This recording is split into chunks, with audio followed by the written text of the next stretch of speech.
একদিন ফুরফুরি নগরে লাড্ডু খাওয়া প্রতিযোগিতা হল।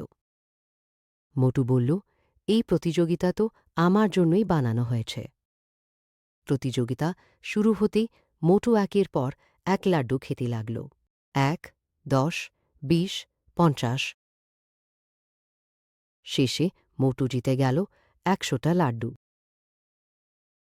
খুশিতে মোটু সব লাড্ডু নিয়ে বাড়ি ফিরছিল, কিন্তু পথে একটি ছাগল এসে তার পেছনে দৌড়াতে শুরু করল। মোটু ভয়ে দৌড়, ছাগলও দৌড়। মোটু লাড্ডুর বাক্স বাঁচাতে গিয়ে হঠাৎ কলার খোসায় পিছলে গেল। বাক্স খুলে সব লাড্ডু রাস্তায় ছড়িয়ে পড়ল। ছাগল, গরু, কুকুর সবাই মিলে লাড্ডু খেতে শুরু করল। পাতলু এসে বলল, মোটু অন্তত আজ ডায়েট হয়ে গেল।